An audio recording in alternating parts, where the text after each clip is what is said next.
তেঁতুল পাতা ধারাবাহিকের আজকের পর্বে ধারাবাহিকের শুরুতে আমরা দেখতে পাই ঝিল্লি কৃষ্ণের মন্দিরে গেছে প্রার্থনা করার জন্য। সে একা একা কৃষ্ণের সাথে কথা বলছিল। তখন পুরোহিত এসে জিজ্ঞেস করে, কে তুমি মা, একা একা তখন থেকে কথা বলছো? ঝিল্লি বলে, কেন, আমি কথা বলতে পারি না?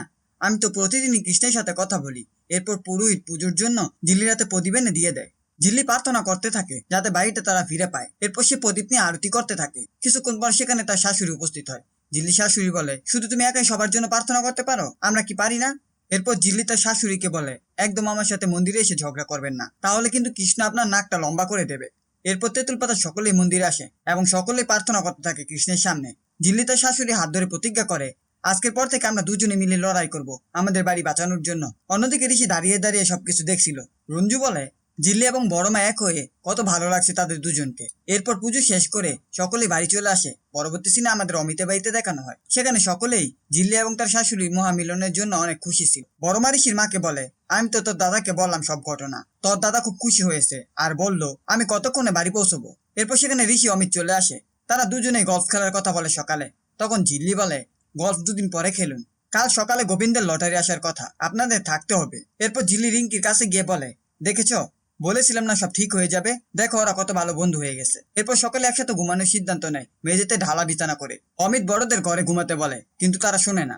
এরপর মেঝেতে বিছানা করে সকলেই শুয়ে পড়ে। রিজু এবং তার বাবা যুক্তি করে ঋষি এবং ঝিল্লিকে একসাথে শোয়ার ব্যবস্থা করে দিবে, তাই তারা সব জায়গা দখল করে নেয়। এরপর ঋষি আলাদা ঘুমানোর কথা ঝিল্লিকে বললে ঝিল্লি জানায়, সকলের সামনে আলাদা থাকলে সকলেই খারাপ ভাববে, আমাদের ঘরের ব্যাপারটা বাইরে না আনলেই ভালো। আমার মন বলছে আমরা কালকের মধ্যে বাড়িটা ফিরে পাবো। এরপর আমরা সকলে তেঁতুল পাতায় যাবো। এরপর ঝিল্লি এবং ঋষি শুয়ে পড়ে পাশাপাশি। শেষ সিনে আমাদের সকালের দৃশ্য দেখানো হয়। সেখানে বড় মা আম্মুরি মাখাচ্ছিল সকলের জন্য।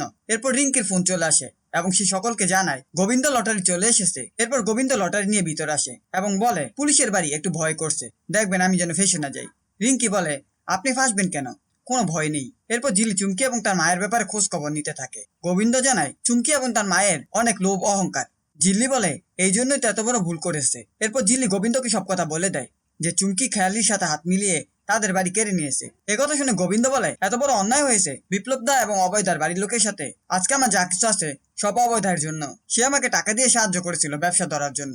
আমি আমার সাধ্য মতো চেষ্টা করব, এটাই হবে আমার ঋণ শোধ। এরপর ঝিল্লি তার বানর সেনাদেরকে নিয়ে গোবিন্দ সহ বস্তিতে যাওয়ার জন্য বের হতেই যাবে, কিন্তু ঋষি এসে বাধা দিয়ে বলে, তোমাকে যেতে হবে না, তুমি পড়তে বসো, সামনে তোমার পরীক্ষা। আমি তোমার কথা শুনে এখানে থেকেছি, তাই তোমাকে আমার কথা শুনতে হবে।